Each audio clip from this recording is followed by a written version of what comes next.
Tiniyak ng National Bureau of Investigation o NBI na tuloy-tuloy ang kanilang operasyon sa paghahanap sa negosyanteng si Atong Ang sa gitna ng mga ulat na posibleng nasa Cambodia ito. Si Cherry Light magbabalita. Sa panayam kay NBI spokesperson Attorney Palmer Malyari, sinabi niya patuloy silang tumatanggap ng iba't ibang impormasyon hinggil sa kinaroroonan ni Atong Ang, kabilang ang mga ulat na ipinapadala sa kanilang hotline. Mayroon din umanong impormasyon mula sa Department of the Interior and Local Government o DILG na nagsasabing posibleng lumipad patungong Cambodia ang negosyante. Our International Operations Division immediately prepared a letter for the signature of the director wherein we will be coordinating with our counterparts in Cambodia in order to seek information kung nakapasok, kung meron man, sa anong pamamaraan.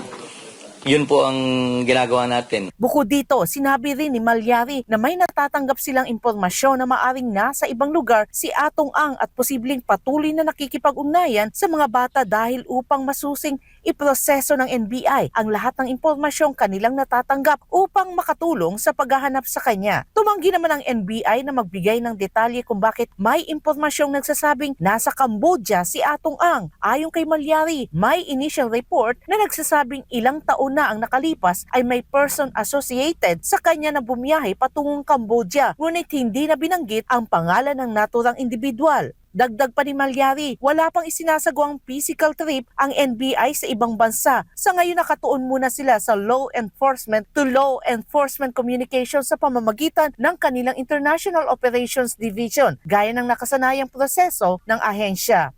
Pag nandun yan, the reason for that is kapag may red notice, ino-notify lahat ng member countries na itong taong to may warrant.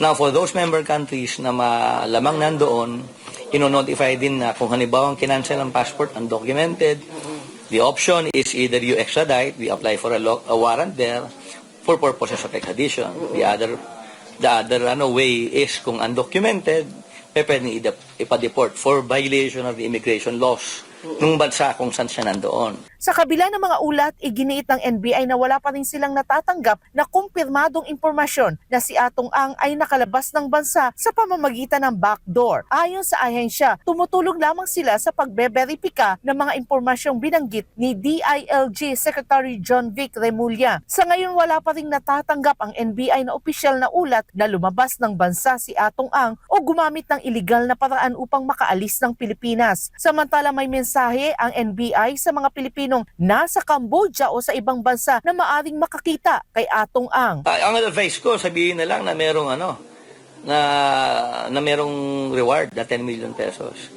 Na kung nakita nila, well, communicate with the nearest embassy ng Pilipinas or pwede naman dumiretso sa pagbibigay ng information sa NBI through our website, sa hotline o kaya sa PNP, and then we will process the information. Matatandaan una ng inihayag ni Secretary Remulla na may ulat na posibleng nasa Cambodia ang negosyanteng si Atong Ang. Gayunpaman, sinabi rin ng kalihim na posible pa rin nasa Pilipinas ito habang kasalukuyang pinoproseso ang pagkansela sa pasaporte ng negosyante. Para sa Diyos at sa Pilipinas kumahal, Cherry Light, SMNA News.